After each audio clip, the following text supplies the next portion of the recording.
Unit 4, Activity 5, Training Principles and Methods. Um, Personally, as a cross-country running coach and a track and field coach, I love training principles and I love training methods. Looked a lot at these and how these can help improve the performance of an athlete. So again, some of the different topics we've looked at, some interest people more than others. For me, this would be one that interests me, I would say, more than some of the others. So in this case here, just starts a little bit about sort of the idea of working hard, right? And sort of the idea of what you put in is what you get out. And that's what I tell my phys ed students, right? What you put into this course is what you get out. You put nothing in, you get nothing out. And so it's important to make sure we sort of keep that in mind. In terms of the next section here is talking about the FIT principles, so frequency, intensity, type, and time.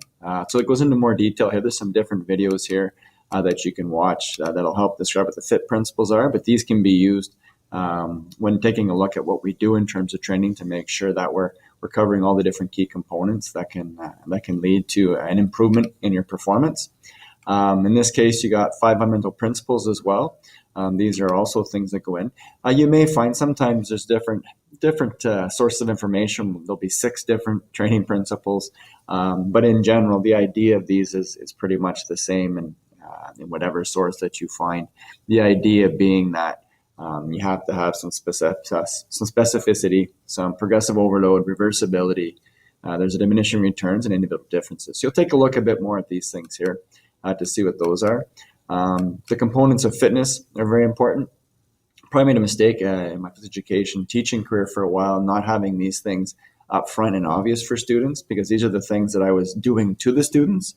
I probably wasn't doing a very good job of teaching them why we were doing it or what it was we were doing. So now we have these banners at school. They're posted on the wall so that when we're doing different activities in our phys ed classes, the students are aware of which components of fitness that we're focusing on. Of course, you got some health related and you got some skill related components of fitness. And so we have a variety of activities now where our students actually reflect on these, and they're definitely much more aware of sort of what we're doing and why we're doing it, as opposed to me just telling them to do it and them doing it and improving, but not knowing why they improve. As well, in this section here, it talks about stretching.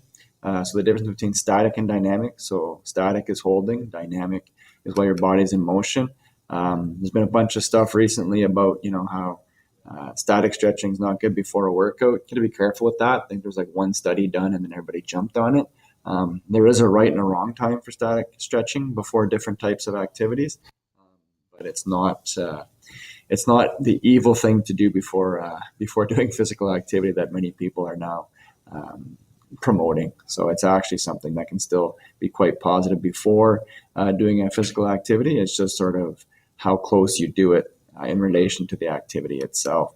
Dynamic is always great, so that's stretching through movement. And again, track and cross country coach, we have all kinds of different footwork scenarios and warm-ups that we would do at a variety of times to help improve coordination and at the same time warming up the body and stretching it.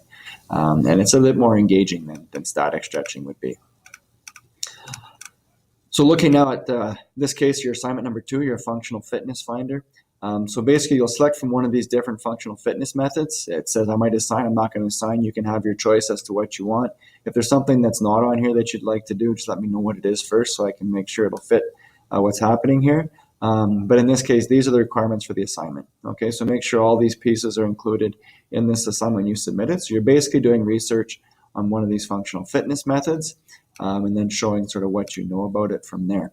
There's a chart here that you can use to record your findings, so please make sure you use this chart and make it, again, cite all your sources, and then that'll be submitted into this link actually, into this Dropbox. You may want to put it to your portfolio, that's up to you, but definitely put it in the Dropbox. And then when this assignment's completed, you need to complete this quiz right here. So clicking on the link will allow you to complete that quiz. The final assignment for this activity is analyzing a training plan. And so here what this is a case study by David Braco. So this is a personal trainer, and he was basically explaining or going over an analysis of Peter's situation in terms of where he's at and what he was doing at the gym. So you can read through this to give you an idea of just how you would incorporate the different types of principles, whether it's the FIT principles or whether it's the principles of exercise, your specificity, those types of things. So it just gives you an idea of sort of how you would take a look at this to determine whether or not these things are being met. So you have a read through that. And then what you're going to do is you'll select a physical activity, a sport, or a fitness goal, and then find a 4-week training plan. So below are something that you can use, or you can find your own training plan, but basically looking for a 4-week training plan. So once you have that, you're going to analyze that 4-week training plan for a participant who would be in your chosen sport, activity, or fitness goal. And please include a copy or image with your submission of what that goal was, or sorry, of the actual training plan. So I need to see the 4-week training plan so I know that the information you're giving me relates back to the training plan and you didn't just make it up.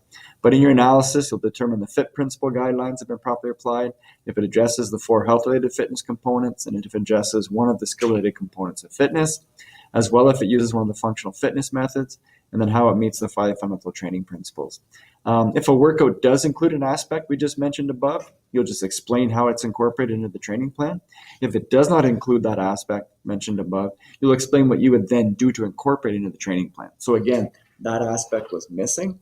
What can you do, all right, to then put that aspect into the training plan? So I'll explain how you would do that in order to incorporate it. So again, there's a FIT principle chart below to help you analyze your training plan. So some FIT principles and guidelines. And then there's a template again. So I'd like you to complete the assignment on this template. So again, get your 4-week plan, insert an image, use this template here to record your observations and your analysis of that training plan, and then make sure you submit that to the Dropbox as well.